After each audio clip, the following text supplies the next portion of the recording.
Completely independent, have no one above my head. We're status quo, independent. First of all, our cases haven't been dismissed. We only have. Over 20 plaintiffs who are involved in this. and also many lawyers. Don't lie to So people. I'm saying, what do you say to those who call this Russiagate You're 2.0? lying. I think that we can You're say lying. that Democrats have a lot to say, that they kind of went way over their head, pointing Russia, everything. What do you say to those who call this, you guys doing the same sort of thing? Answer the question.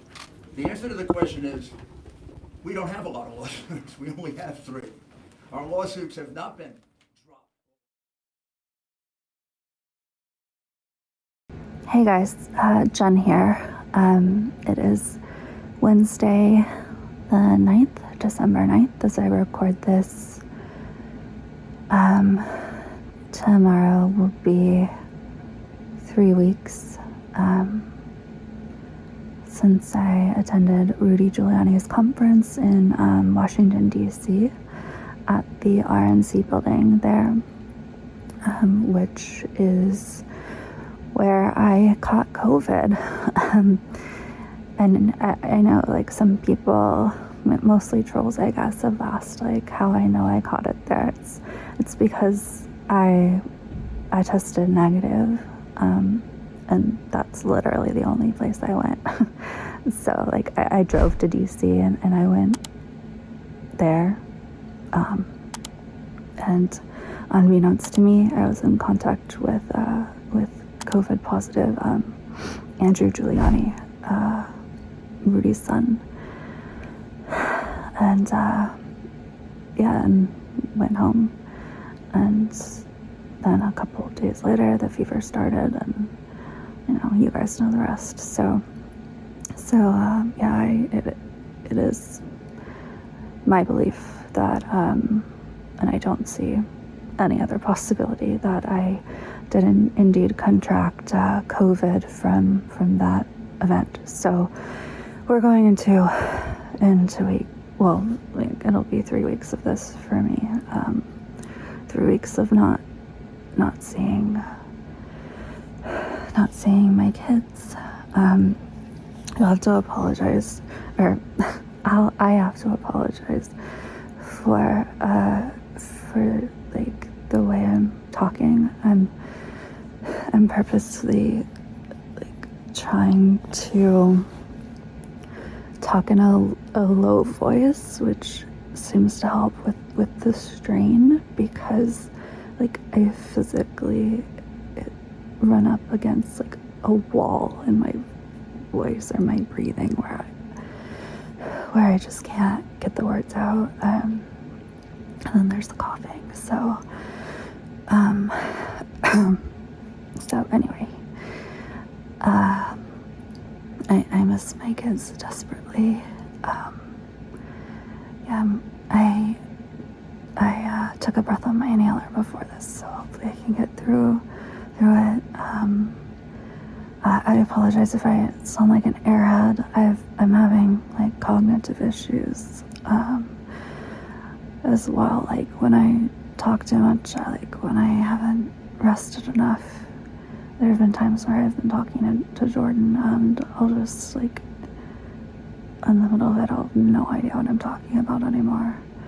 Just lose my train of thought, and I'll just have to say I'm sorry. Like, I just gotta go to sleep. So anyway, sorry for rambling. My point in making this video is to give you an update. So yeah, like, this is, going into week 3. I guess it's 2.5 weeks technically of symptoms. Ongoing coughing, ongoing shortness of breath. Talking is a challenge. Doing any physical thing, such as walking across the hall to my bathroom, is a challenge. Fever ongoing. There are some, like, rare occasions where I'll feel like it's broken, or like the thermometer will say it's broken, but then it comes back. So it's not fun, and like, knowing that I got this at Rudy Giuliani's press conference it's infuriating to see him come out and, like, you guys know by now that he has it. And, like, part of the reason that I got it from his press conference is because they smushed us all in a really tiny room at the RNC building, all inside, and they kept making us scoot closer and closer together. And Rudy and his team were not wearing masks. They weren't taking the right precautions at all. And so I had to make the journalistic choice to, like, because I needed to press him on the lies that he was telling the American people. So, and I did that, and I'm proud of that. And I would make the same choice to do it again because I think that's my role as a journalist. And so now that he has it, I had some hope that he would be woken up. Like, this is bad. But no. I believe he was admitted to Georgetown Hospital. He, of course, received top-notch care. He's announced he's announced that he's to be discharged soon, and that he still doesn't believe, like, masks are important, and, like, this is beatable, and, like, making it out to be like COVID is nothing. Jenna Ellis, another lawyer on Trump's team, reportedly has it, and she's, like, hiding it. And both of them, most likely based on the timelines, continue to work and to go to multiple states for their insane attempted coups, and like, thwarting of democracy, and likely infected untold numbers of people. Like, they should be held accountable for this. Like, when I say, like, Rudy Giuliani is, like, responsible for me getting COVID, I don't mean he gave it to me. Like, obviously he has it after me, but he, as the leader of his team, like, he's responsible for what happened at that presser that I attended and that I got it from. He's responsible for not taking it seriously, and further to that, he's responsible for the message that he's putting out there right now to people who, you know, listen to him, who grab onto his words and Trump's words, and are still thinking that this is a hoax or is no big deal. It is a big deal. I can't, it's hard to breathe. I can't breathe. I don't require hospitalization. I'm really lucky. But I miss my kids. Like, I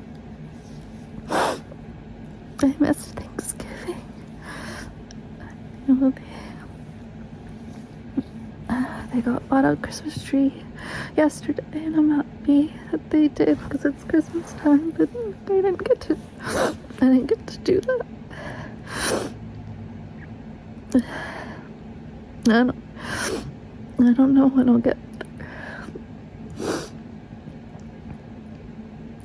I know I will. I feel lucky. But for Rudy Giuliani and Jenna Ellis to gallivant around these multiple states lying and infecting people who may end up dying, who aren't as lucky as me. I don't understand how anyone could be that callous. So I'm frustrated and I'm really mad. for the people that they've impacted and for the messages that they're putting out there. For them trying to make it seem like this is okay, because it's not. And it's only gonna get worse through the winter. So please, everybody, keep yourself safe. This is serious. Please take it seriously. Alright. I miss you guys. I can't wait to get back to work.